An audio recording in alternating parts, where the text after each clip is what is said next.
مولا بمانا غلام، مولا حسن، ہم حضرت حسن کے کیا ہیں؟ غلام ہیں۔ ہم حضرت حسین کے کیا ہیں؟ غلام ہیں۔ ہم حضرت علی کے کیا ہیں؟ غلام ہیں۔ ہم تو حضرت حسن کے غلام ہیں بھائی۔ حضرت حسن کی جوتیاں ہمارے سر کا تاج ہیں، اور حضرت حسن کے پاؤں کی مٹی ہماری آنکھوں کا سرمہ ہے۔ حضرت حسن ہمارے لیے قابل احترام ہے، وہ میرے نبی کے صحابی ہیں، میرے نبی کے نواسے ہیں۔ تو پھر جس معاویہ سے حسن نے صلح کر لی تھی، بندیالوی اس معاویہ سے جنگ نہیں کرنا چاہتا۔ ہماری جنگ نہیں ہے اس معاویہ سے۔ تم جنگ کرو معاویہ سے، تم صلح نہیں کر سکتے ہو تو نہ کرو۔ ہم نے تو معاویہ سے اس لیے صلح کر دی کہ حضرت حسن نے ان کے ساتھ کیا کر لی تھی؟ صلح بھی کی، اور حکومت ان کے سپرد کی، اور ان کے ہاتھ پر بیعت۔ بیان یہ کر رہا تھا کہ یہ لا الہ الا اللہ کی دعوت جس ہستی کی زبان سے نکلی وہ کیا تھے؟ معصوم تھے۔ ان سے کوئی گناہ زندگی میں ہوا ہی نہیں، کوئی غلطی کوئی گناہ نہیں ہوا ہے، ساری زندگی جھوٹ نہیں بولا، کنواری لڑکی سے بڑھ کے حیادار ہے۔ تو جب اس ہستی کی زبان سے یہ جملہ نکلا تو مشرکین مکہ نے اس ہستی کے ساتھ کیا سلوک کیا تھا؟ یہ بتانے کی ضرورت ہے آپ کو؟ تاریخ پڑھتے رہتے ہو، علماء سے سنتے رہتے ہو، میرے پیارے پیغمبر سے کیا سلوک ہوا؟ فتوے نہیں لگے، کذاب نہیں کہا گیا، مجنون نہیں کہا گیا، جادوگر نہیں کہا گیا، شاعر نہیں کہا گیا، اساطیر الاولین کے تانے نہیں دیے گئے، پتھر نہیں مارے گئے، گلے میں رسیاں ڈالی گئیں، پاؤں میں کانٹے بچھائے گئے۔ یہ سب کچھ اس ہستی کے ساتھ ہو رہا ہے۔ تو پھر سوچو، جن لوگوں نے اس دعوت کو قبول کرنا تھا وہ تو گناہوں سے معصوم بھی نہیں تھے، ان کے ساتھ کیا سلوک ہونا تھا؟ اس لیے اس دعوت کو قبول کرنا بڑا آسان نہیں تھا۔ ہر بندہ ہچکچایا، پیچھے ہٹا کہ یہ جو اسلام کا داعی ہے، کلمے کا داعی ہے، ان کے ساتھ جب یہ سلوک ہو رہا ہے تو ہم اس دعوت کو قبول کریں گے تو ہمارے ساتھ کیا سلوک ہوگا؟ اس کا تو مقام، مرتبہ، معاشرے میں اس کا مقام کتنا اعلیٰ تھا، ان کے ساتھ یہ سلوک ہے، ہمارے ساتھ کیا سلوک ہوگا؟ ہر بندہ یہ سوچتا تھا اور اس دعوت کو قبول کرنے کے لیے تیار نہیں۔ میرے آقا نے فرمایا، میں نے جس کسی پر اسلام کی دعوت کو پیش کیا وہ ہچکچایا، پیچھے ہٹا، سوچوں گا، بابا سے مشورہ کروں گا، جی فرضی کہانیاں گھڑنی بڑی آسان ہے، بس یوں ہی کسی کتاب کا نام لیا، بیان کر دی، فلاں کتاب میں لکھا ہو، فلاں کتاب میں لکھا ہو۔ کتابوں میں تو بہت کچھ لکھا ہو، جو کتابوں میں لکھا جائے وہ عقیدہ بن جائے، جو کتابوں میں لکھا جائے اسے آنکھیں بند کر کے مان لیا جائے؟ نہیں اولادو، کائنات کی صرف ایک کتاب ہے جس کے ماتھے کا جھومر ہے، ذالک الکتاب، اس کے علاوہ جو کتاب بھی ہوگی اس پر جرا ہوگی، چاہے وہ حدیث کی کتاب ہو، چاہے وہ بخاری ہو، مسلم ہو، اس حدیث پہ جرا ہوگی، اس کے راویوں کو پرکھا جائے گا، اس کے راوی صحیح ہیں، یہ عقل کے معیار پر پورا اترتی ہیں، درایتاً روایتاً اس حدیث کو پرکھا جائے گا، پھر مانا جائے گا۔ جب حدیث کے متعلق ہماری یہ رائے ہے، تو ساڈے کول بابیاں دیاں کتاباں منوانا چاہتا، فلاں بابے نے یوں لکھا ہے اور فلاں بزرگ نے یوں لکھا ہے اور فلاں حضرت صاحب نے یوں لکھا ہے۔ کوئی کتاب اٹھا کے حضرت علی کی فضیلت بیان کر دیتے ہو، کوئی کتاب اٹھا کے سنو فضیلت کسے کہتے ہیں۔ میرے آقا نے فرمایا، میں نے جس کسی پر ایمان کی دعوت کو رکھا، جس کے سامنے قبول کرنے میں ہچکچایا، پیچھے ہٹا، تیل دیکھو، تیل کی دھار دیکھو، کچھ دیر دیکھو کیا حالت ہے۔ اس نے کہا معجزہ دکھا، نشانی دکھا، چاند دو ٹکڑے کر کے دکھا، بتا میری مٹھی میں کیا ہے۔ معجزہ مانگا، نشانی مانگی، ہچکچایا، مہلت مانگی، فرمایا اس دھرتی پر صرف ایک آدمی ہے۔ یہ میرے آقا نے کہا، یہ ہے فضیلتیں، یہ ہے مناقب، یہ ہے اس ہستی کا مقام۔ اس دھرتی پر صرف ایک آدمی ہے، اس کے سامنے میں نے اپنی دعوت کو رکھا، نہ وہ پیچھے ہٹا، نہ اس نے مہلت مانگی، نہ اس نے مشورے کے کہا، نہ اس نے معجزہ مانگا، نہ اس نے دلیل مانگی۔ میں نے کہا میں اللہ کا نبی ہوں، اس نے ایک لمحہ ضائع کیے بغیر کہا، جو تو اللہ کا نبی ہے تو ابو بکر تیرا پہلا امتی ہے۔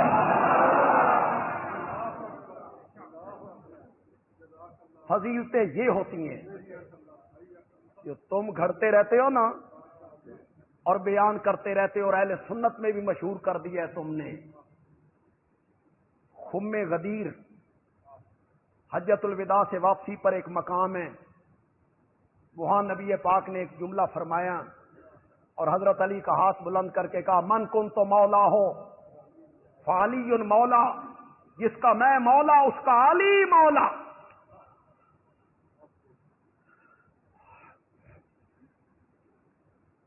اس کو بیان کر کے ثابت یہ کرتے ہو کہ یہ خلافت کا اعلان تھا۔ آپ نے اپنے انتقال سے 3 مہینے پہلے خم غدیر پر حضرت علی رضی اللہ تعالیٰ عنہ کا ہاتھ بلند کر کے خلافت کا اعلان کر دیا تھا کہ میرے بعد خلیفہ علی ہوگے۔ من کن تو مولا ہو فعلی مولا۔ ہمارے بھی ایک مبلغ ہیں خیر سے، انہوں نے بھی اسے بیان کیا اور بڑے پیارے انداز میں بیان کیا، اور یہ بیان کر کے کہتے ہیں کہ یہ حدیث پڑھو، اس کے بعد حضرت علی کو مولا علی کہنا چاہیے۔ من کن تو مولا ہو فعلی مولا، کیونکہ نبی پاک نے کہا علی کو مولا، تو ہمیں مولا علی کہنا چاہیے۔ آگے فرماتے ہیں، ہم اہل سنت تو نہیں کہتے، اور وہ فلاں کہتے ہیں، صحیح کہتے ہیں۔ وہ فلاں کہتے ہیں تو وہ صحیح کہتے ہیں۔ یا تو حضرت صاحب تجاہل عارفانہ کرتے ہیں، یعنی پتہ سب کچھ ہے، جان بوجھ کے جاہل بنے ہوئے ہیں، یا انہیں پتہ نہیں ہے۔ حضرت وہ جو فلاں مولا علی کہتے ہیں نا، وہ مولا کس معنی میں کہتے ہیں؟ خدا کا خوف کرو، اللہ سے ڈرو۔ جن کے متعلق تم کہہ رہے ہو کہ وہ مولا علی کہتے ہیں تو وہ صحیح کہتے ہیں، ہمیں بھی اس طرح کہنا چاہیے۔ حضرت وہ کس معنی میں کہتے ہیں؟ وہ مددگار کے معنی میں کہتے ہیں، وہ خلیفہ بلا فصل کے معنی میں کہتے ہیں کہ نبی پاک کے بعد خلافت حضرت علی کا حق تھا، اس معنی میں کہتے ہیں۔ حضرت آپ کو 14 صدیوں کے بعد سمجھ آئی کہ مولا علی کہنا چاہیے۔ کمال یہ ہے، آپ میں جو پڑھے لکھے لوگ ہیں، میرے آقا نے کیا کہا تھا؟ من کن تو مولا ہو، کیا میں نے؟ جس کا میں مولا اس کا علی مولا، تو پھر مولا محمد بھی کہنا چاہیے۔ اپنے متعلق بھی تو آپ نے کہا جس کا میں مولا اس کا علی مولا، تو پھر مولا محمد بھی کہنا چاہیے؟ کہتا ہے کوئی؟ کسی حدیث کی کتاب میں حضرت علی کے متعلق کسی محدث نے مولا علی کہا ہے؟ کسی فقیہ نے مولا علی کہا ہے؟ قرون اولا کے کسی آدمی نے مولا علی کہا ہے؟ کسی صحابی نے مولا علی کہا ہے؟ حضرت علی کے شاگردوں نے مولا علی کہا ہے؟ انہوں نے حدیث تو نبی پاک سے براہ راست سنی تھی حضرت، انہوں نے تو نبی پاک کی زبان سے سنی تھی، انہوں نے کبھی مولا علی نہیں کہا۔ تو من کن تو مولا و فعلی مولا، جس کا میں مولا اس کا علی مولا۔ تو یہ خلافت کا اعلان ہو گیا، میرے بعد خلیفہ علی ہوں گے۔ ہمارے سنی بھی جناب نہ پتہ ہے، نہ گتا ہے، نہ علم ہے، نہ فہم ہے، بے مولا کا معنی کیا ہے یہ بھی لگے ہوئے۔ حضرت علی کو مولا کہہ دیا جی، مولا کہہ دیا تو وہ خلیفہ ہیں آپ کے بعد۔ جملہ ایک کہنا چاہتا ہوں، لیکن ضائع بھی نہیں کرنا چاہتا۔ میں عربی عبارت پڑھوں، آپ سمجھ جائیں، اور پھر آپ ہاتھ بلند کر کے سبحان اللہ کہیں، مسجد گونج اٹھے۔ لغت کی کسی کتاب نے مولا کا معنی خلیفہ نہیں لکھا۔ بندیالوی پھر کہتا ہے، عربی لغت کی کسی کتاب نے مولا کا معنی خلیفہ نہیں کیا، مولا کا معنی امام نہیں کیا، کسی کتاب نے نہیں کیا۔ بندیالوی کہتا ہے خلافتاں ان ثابت نہیں ہونیاں، خلافتاں ان ثابت نہیں ہونیاں۔ من کن تو مولا ہو فعلی مولا، ان خلافتاں ثابت نہیں ہونیاں میرے کو لا۔ میں تجھے بتاؤں خلافتیں امامتیں کس طرح ثابت ہوتی ہیں۔ نبی پاک نے انتقال سے 4 دن پہلے فرمایا تھا، مرو ابا بکر فلیصلی بالناس، ابو بکر کو کہو میرے مصلی پہ کھڑے ہو کے لوگوں کو نماز پڑھائے۔ امامتا ہی ثابت ہونیاں نہیں۔ تو من کن تو مولا ہو فعلی مولا سے امامت ثابت کرتا پھرتا ہے۔ مرو ابا بکر فلیصلی بالناس، کہو یار مرو ابا بکر،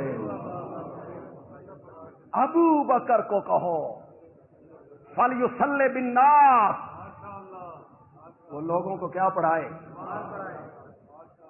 یہ جمعرات عشاء کی نماز تھی، جمعرات عشاء، جمعے کی 5، ہفتے کی 5، اتوار کی 5، سوموار کی صبح میرے نبی کی زندگی میں حضرت ابو بکر نے 17 نمازیں میرے نبی کے مصلی پہ کھڑے ہو کے پڑھائی۔ اور اہل سنت کے لوگوں کیوں بھول گئے ہو ان فضائل کو؟ کیوں متاثر ہو جاتے ہو ایسی روایات سے جن کا یہ معنی ہی نہیں ہوتا؟ من کن تو، اس کا پس منظر کیا ہے؟ من کن تو مولا کا بیک گراؤنڈ کیا ہے اس کا؟ حضرت علی رضی اللہ تعالیٰ عنہ یمن سے آئے تھے، حج کرنے کہاں سے آئے؟ یمن۔ وہ یمن کے قاضی بن کے گئے تھے۔ یمن کے کچھ لوگوں نے حضرت علی کی شکایت کی نبی پاک سے، شکایت جو کی تو میرے آقا کو یہ شکایت پسند نہ آئی۔ انہوں نے میرے بھائی علی کی شکایت کیوں کی؟ اس موقع پہ میرے نبی نے کہا تھا، من کن تو مولا ہو فعلی مولا، جس کا میں دوست، جس کا میں محبوب، یہ میں نے مولا کا۔ آپ ان یمن کے لوگوں سے کہنا چاہتے تھے مجھ سے محبت کرتے ہو تو علی سے محبت کرو، جو میرا دوست ہے وہ علی کا دوست ہے۔ من کن تو مولا ہو فعلی، یہاں خلافت کا ذکر کہاں ہے؟ یہاں امامت کا ذکر کہاں ہے؟ امامتیں اس طرح ہوتی ہیں، مرو ابا بکر فلیصلی بالناس، ابو بکر کو کہو میرے مصلے پہ کھڑے ہو کے لوگوں کو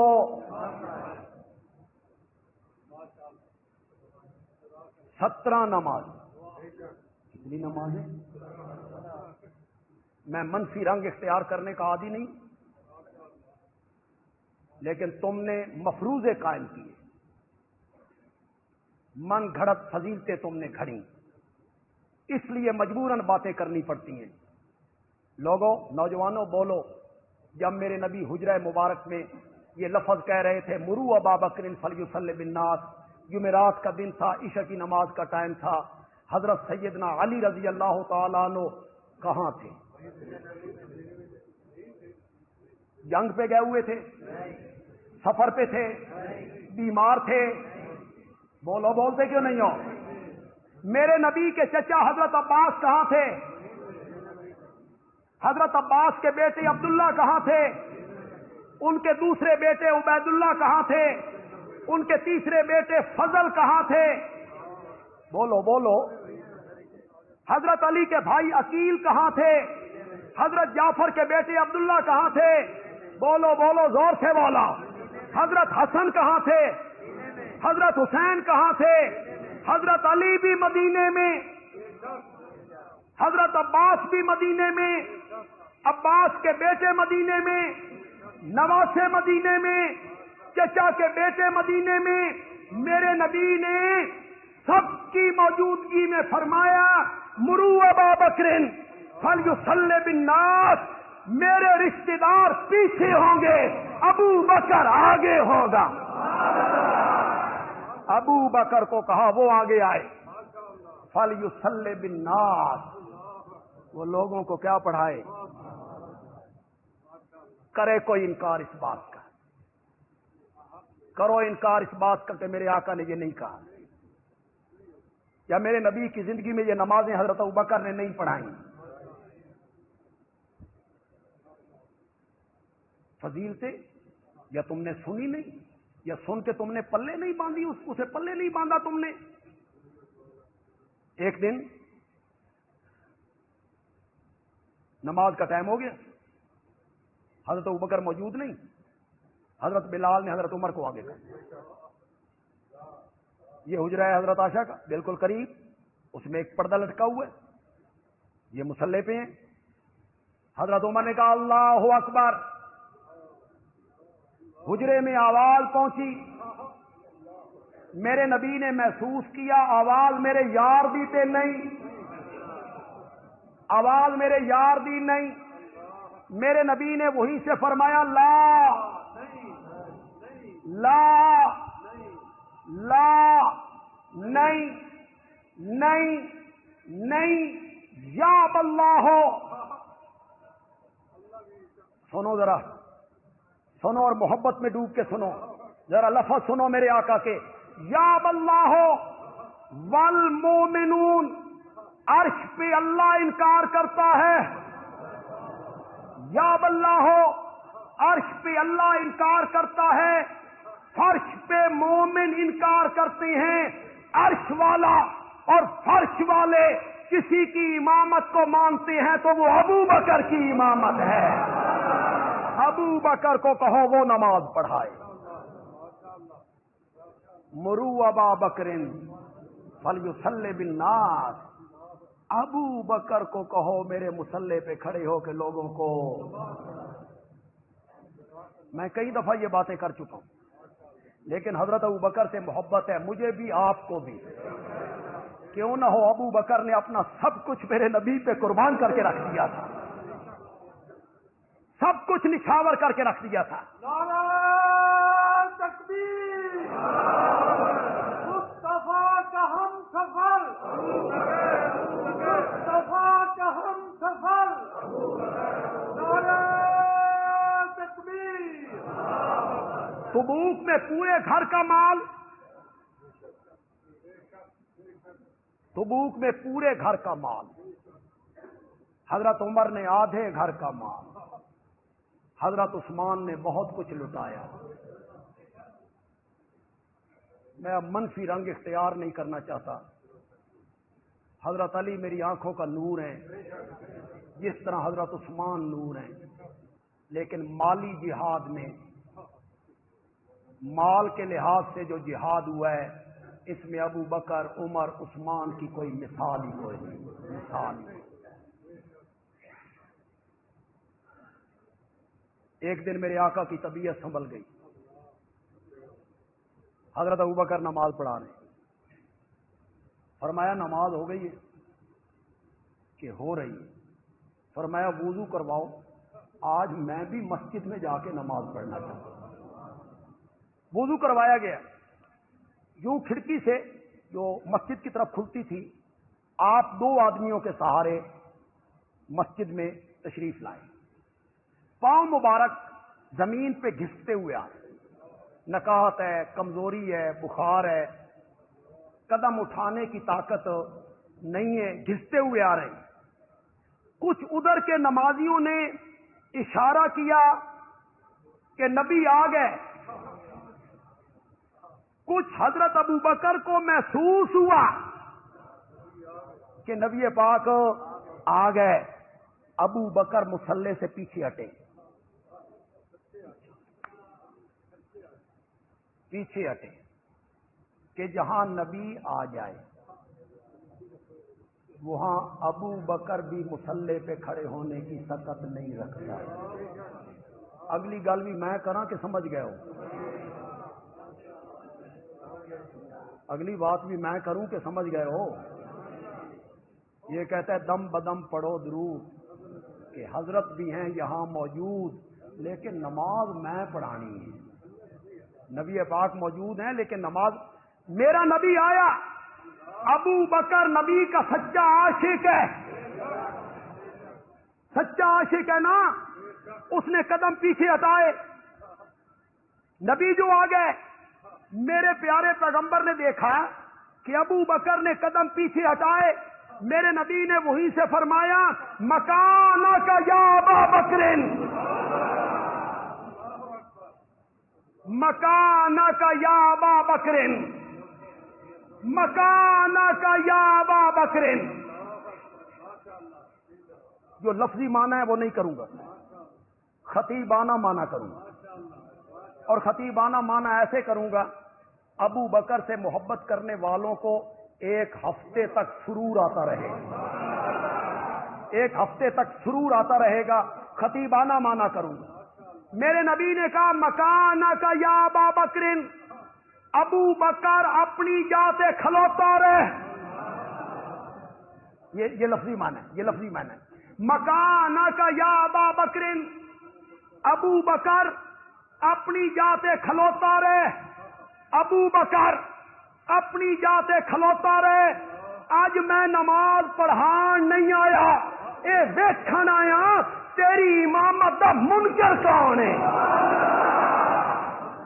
اپنی جگہ پہ کھڑے رہو، مکانک یا ابا بکر۔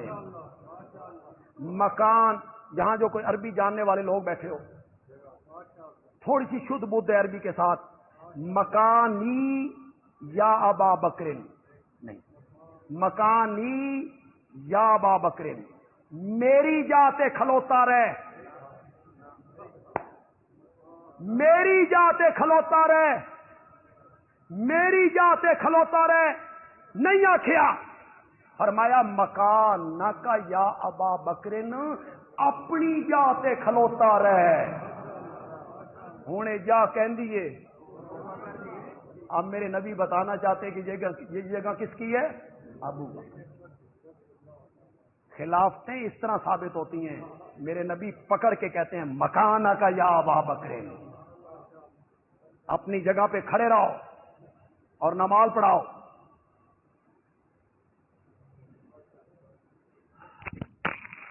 بات یہ ہے، آپ میں سے جو لوگ تاریخ جانتے ہیں اور کچھ علم کے ساتھ ان کا تعلق ہے،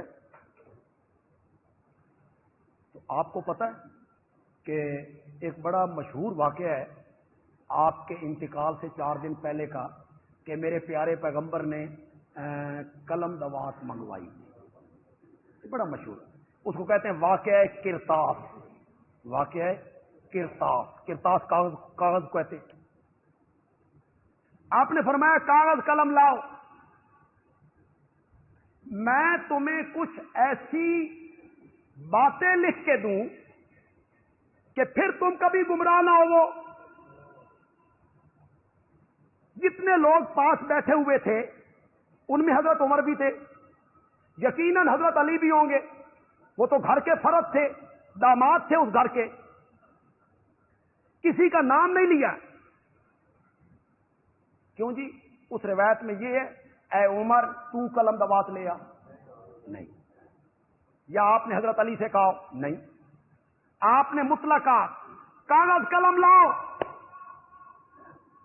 میں تمہیں کچھ لکھ کے دوں جس کے بعد تم کبھی گمراہ نہیں ہو. آپ کو تکلیف ہے, شدت کی تکلیف, سر میں درد ہے, بخار ہے, پانی کے مشکیزیں اپنے اوپر ڈلوا رہے ہیں, اپنے سینے پہ ٹھنڈا ہاتھ مر رہے ہیں. اس حالت میں آپ نے یہ جملہ کہا. حضرت عمر نے جواب میں فرمایا, کہا حسبنا کتاب اللہ, ہمیں اللہ کی کتاب کافی ہے. چپ ہو گئی. اس کے بعد 4 دن آپ زندہ رہے. اس کے بعد آپ نے کاغذ قلم نہیں مانگا. اگر تحریر اتنی ضروری ہوتی تو آپ بعد میں کاغذ قلم یا حضرت عمر جب اٹھ گئے تھے تو حضرت علی کاغذ قلم کہ یا رسول اللہ آپ نے قلم کاغذ منگوایا تھا, یہ میں لے آیا ہوں, آپ لکھ دیں. حضرت علی بھی نہیں لائے, کوئی صحابی نہیں لایا, حضرت عائشہ نے بھی کچھ نہیں کہا. ہمارے یہ ساتھی کہتے ہیں کہ نبی پاک حضرت علی کی خلافت لکھوانا چاہتے تھے, عمر آڑے آ گئے. عمر نے درمیان میں کہہ دیا حسبنا کتاب اللہ, ہمیں کسی تحریر کی ضرورت نہیں. تو خلافت لکھوانا چاہتے تھے حضرت علی کی. نقطہ تو بڑا لطیف سا ہے اور نازک دماغ والے لوگ سمجھ پائیں گے. ذرا دماغ اپنے تازہ کیجیے, تازہ رکھیے, میرے نقطے کو ذرا سمجھیے. میں نے کہا حجۃ الوداع سے واپسی پر خم غدیر کے موقع پر لاکھوں کے مجمع میں حضرت علی کا ہاتھ بلند کر کے من کن تو مولا ہو فالی مولا, میرے نبی حضرت علی کی خلافت کا اعلان کر چکے تھے. ہن لکھوان دی کی ضرورت تھی؟ معلوم ہوتا ہے یقین تو بھی کوئی نہیں کہ وہ اعلان نہیں تھا, اب لکھوانا چاہتے ہیں. اللہ کے بندوں, جب لاکھ کے مجمع میں اعلان ہو گیا, خلافت کا اعلان ہو گیا, صحابہ چپ کر گئے, تو اب لکھوانے کی کیا ضرورت ہے؟ تم کہتے ہو حضرت علی کی خلافت لکھوانا چاہتے تھے, میں کہتا ہوں حضرت ابوبکر کی خلافت لکھوانا چاہتے تھے. چلو کرو حال اس میں. نہ تواڈے کول کوئی دلیل ہے تے نہ میرے کول کوئی دلیل. میرے پاس البتہ ایک دلیل ضرور ہے کہ ابو بکر کو میرے نبی نے اپنے مصلے پہ کھڑا, تو انہی کی لکھوانا چاہتے. لیکن یہ کوئی دلیل مضبوط نہیں, یہ تو الزامی جواب, مفروضے قائم کرتے ہو. حضرت علی کی خلافت لکھوانا چاہتے تھے, میں کہتا ہوں تو ابو بکر کی لکھوانا چاہتے تھے. بلکہ ایک روایت آئی بھی ہے, ایک روایت بھی ہے, وہ بھی سن لو. میرے نبی نے حضرت عائشہ سے کہا اپنے بھائی عبد الرحمان کو بلاؤ, میں تیرے بابا کی خلافت لکھوانا چاہتا ہوں. بلاؤ اپنے بھائی عبد الرحمان کو. پھر فٹ میرے نبی نے کہا کوئی ضرورت نہیں, کوئی ضرورت نہیں. عرش پہ اللہ انکار کرتا ہے, فرش پہ مومن انکار کرتے ہیں, امامت مانتے ہیں تو ابو بکر کی امام, کوئی ضرورت. صحابہ ابو بکر کے علاوہ کسی پر متفق نہیں. اب رہ گئی یہ بات کہ حضرت عمر نے نبی پاک کی بات کیوں جواب میں یہ کیوں کہہ دیا حسبنا کتاب اللہ, ہمیں تحریر کی ضرورت نہیں, ہمیں اللہ کا کلام ہو. لوگوں یہ نافرمانی نہیں ہے. لوگ تو کہتے ہیں یہ نافرمانی ہو گئی, یہ نافرمانی نہیں, اسے نافرمانی نہیں کہتے. ورنہ جو عام میں پڑھے لکھے لوگ ہیں, صلح حدیبیہ ہو رہی ہے, حضرت علی رضی اللہ تعالیٰ عنہ لکھ رہے ہیں نبی پاک نے لکھوایا من محمد الرسول اللہ، یہ معاہدہ لکھا جا رہا ہے محمد کی طرف سے جو اللہ کے رسول ہیں صلی اللہ ہو۔ مشرکین کے نمائندے نے کہا اگر ہم آپ کو اللہ کا رسول مان لیں تو جھگڑا کائے کا، لہذا اس کو کاٹیے، رسول اللہ کاٹیے، اس کی جگہ ابن عبداللہ لکھیے، من محمد ابن عبداللہ، اسے کاٹیے۔ مشرکین کے نمائندے نے کہا، میرے نبی نے حضرت علی سے کہا رسول اللہ کاٹ دے،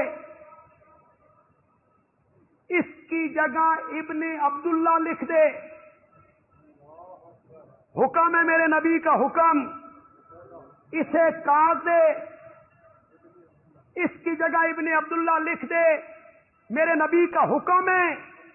حضرت علی کے دماغ میں ایک کشمکش پیدا ہوئی، ادب کہتا ہے نبی کی بات مان کے رسول اللہ کاٹ دے، محبت کہتی ہے،